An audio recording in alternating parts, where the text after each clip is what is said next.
सेवा प्रन्यास टाई व आनंद श्री चेतना केंद्र साकम्बरी रोड पर शिक्षा मंत्री मदन दिलावर पहुंचे, जहां उनका भव्य स्वागत किया गया। कार्यक्रम का आयोजन डॉक्टर लोकेश शेखावत ने अभिनंदन किया। कार्यक्रम के दौरान शिक्षा मंत्री मदन दिलावर, जयपुर शहर विधायक गोपाल शर्मा, ओम प्रकाश गोयल, बाबा निरंजन नाथ, BR छिपा, योग श्रीनाथ, कन्हैयालाल बेरवाल मंच पर उपस्थित थे। कार्यक्रम में शिक्षा मंत्री मदन दिलावर ने बच्चों को मिलने वाली शिक्षा के बारे में कुछ नहीं कहा, वे केवल अधिक से अधिक पेड़ लगाने के बारे में ही कहते रहे। कार्यक्रम के दौरान छात्र छात्राएं भी मौजूद थी, मगर उन्होंने नई शिक्षा नीति के बारे में एक शब्द तक नहीं कहा। वे केवल अधिक से अधिक पेड़ लगाने पर ही जोर देते रहे, जो कि चर्चा का विषय बना रहा। इस दौरान शिक्षा मंत्री को छात्र छात्राओं ने ज्ञापन सौंपा तथा सरकारी कॉलेज को नए भवन में स्थानांतरण की बात कही। कार्यक्रम के दौरान भाजपा नेता विजेंद्र सिंह इंद्रपुरा, पालिका अध्यक्ष रामनिवास सैनी, पूर्व सांसद संतोष अहलावत, महेश सैनी, लक्ष्मण सैनी, राम प्रताप पुलकित सहित भाजपा के कई लोग उपस्थित थे। कार्यक्रम में प्रन्यास लक्ष्मण सिंह शेखावत की पुण्यतिथि, संत महात्माओं को सम्मानित किया गया तथा सुंदरकांड पाठ के बाद प्रसाद वितरण किया गया।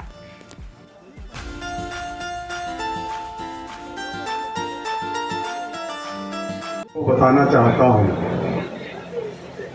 37-38 साल पहले की बात है। शायद प्रदीप जी शेखावत मेरे साथ रहे हों। आदरणीय बाबा जी को हम लोग श्रीमान नरेंद्र मेघ जी के रूप में जानते थे और आप गंगवाल पार्क में रहते थे।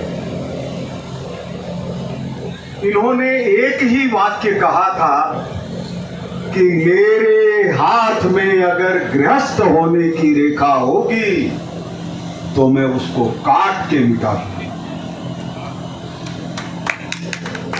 ऐसे महान निरंजन नाथ जी महाराज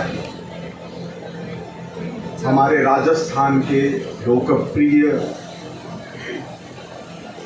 हिंदू धर्म के प्रति समर्पित अहर्निश जनता की सेवा करने वाले, जिनका एक बार रात को 1 बजे फोन आया। ये विधायक थे, लेकिन जनता के हालात जानने के लिए कंबल ओढ़ करके निकल पड़े और पुलिस ने इनको अपराधी समझ करके अंदर बंद कर दिया। इतने जागरूक माननीय श्री मदन दिलावर जी,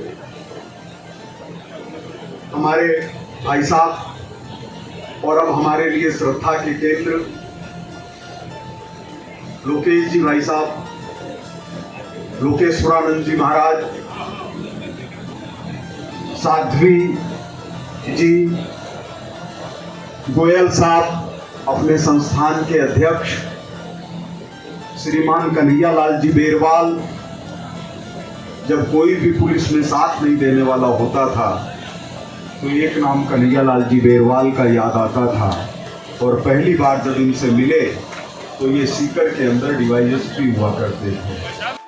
बहुत जरूरी है पेड़ को काटना और पेड़ नहीं लगाना भी पाप होगा, इसलिए पेड़ तो बहुत जरूरी लगाना चाहिए।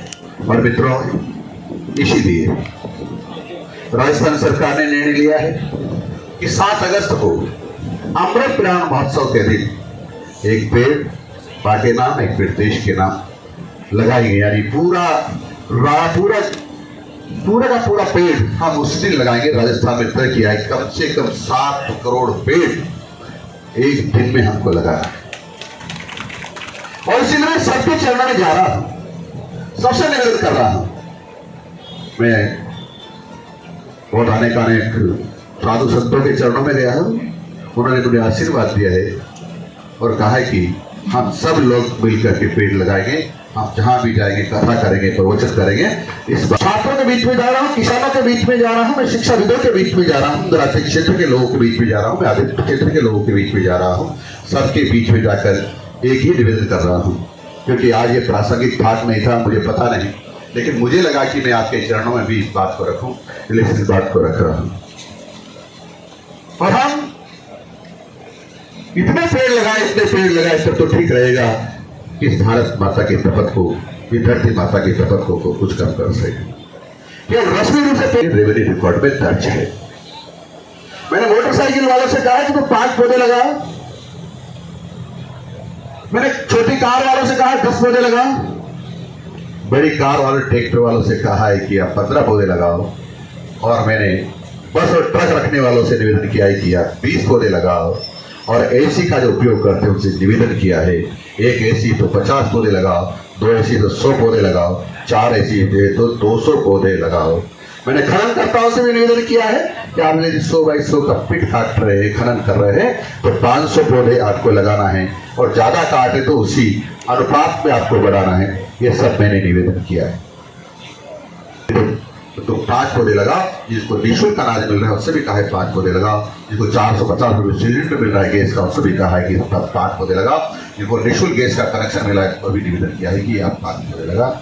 और इसी तरह से मैंने सबको, किसी को छोड़ा नहीं, सबके चरणों में निवेदन किया है। इसलिए मेरी इच्छा हुई कि आप इतने सारे लोग यहाँ विराजित हैं, तो क्यों नहीं मैं आपके चरणों में मेरा निवेदन रख लूँ, इसलिए मैंने ये निवेदन रखा है। और मित्रों, ये भारत माता बहुत संकट में है, को ऐसा देखें कि मानो हरियाली चुनरी पहन कर हमारी तरफ मुस्कुरा रही है और हमको सबको आशीष दे रही है कि फलो फूलो बेटो, अब चिंता मत करने की जरूरत नहीं है, मेरा तापमान कम हो गया है, मैं हमेशा आपको आशीर्वाद देती हुई आगे बढ़ती हुई देखूंगी और देखना चाहती हूँ। इसी के साथ मैं आप सब लोग के चरणों में निवेदन करता हुआ, प्रार्थना करता हुआ, अनुनय करता हुआ अपनी बात को समाप्त करता हूँ। मैंने ये विषय लिया है, इसके कारण से मूल कार्यक्रम बाधित हुआ है, इसलिए मैं माफी चाहता हूँ, मुझे माफ करेंगे। नमस्कार, जय हिंद। ये मैं कुछ संकेत कर रहा हूँ कि इस तरह की सनातन संस्कृति तभी सुरक्षित होगी जबकि सनातन आचरण अपना होगा। वो आचरण हम कैसे अपनाएं, इसके लिए ये आनंद श्री चेतना केंद्र काम करेगा। कई कहते हैं कि साहब चेतना से क्या होने वाला है, जो कुछ होता है वो चेतना से ही होता है। हमारे बुद्धि में जो विचार पैदा होते हैं उन्हीं के अनुसार हम कार्य करते हैं, इसलिए हम चेतना पैदा करने का काम करेंगे, उसके अनुरूप आचरण हो, ये सब हम सबसे निवेदन करेंगे। और इस कड़ी में दिसंबर में ही हमने गीता जयंती का यहाँ पर आयोजन किया। आप में से कुछ लोग उस गीता जयंती के ऊपर उस कार्यक्रम में उपस्थित थे। 200 गीताओं का वितरण हमने उन लोगों में किया जो गीता को वास्तव में पढ़ने की इच्छा रखते हैं। अपने रामजीवन जी पूर्व जिला संघचालक यहाँ विराजमान है, ये उस कार्यक्रम में उपस्थित थे। उसके बाद में हमने रामलला की प्राण प्रतिष्ठा के दिन इसी चेतना केंद्र के ऊपर राम लला की प्रतिष्ठा के दिन का कार्यक्रम जो है वो यहाँ पर किया। ये 2 कार्यक्रम किए, ये तीसरा कार्यक्रम है। और ये कार्यक्रम यहाँ करने की योजना इसलिए बनी कि चेतना केंद्र का परिचय आप सबको आसानी से हो जाए, सहज भाव से हो जाए, और ये मंचस्थ जो बड़े बड़े महापुरुष हैं हमारे बीच में, इन सब महापुरुषों का हमें आशीर्वाद प्राप्त हो जाए, मार्गदर्शन प्राप्त हो जाए, इस बात को ध्यान में रखते हुए यहाँ पर हमने ये कार्यक्रम आयोजित किया है।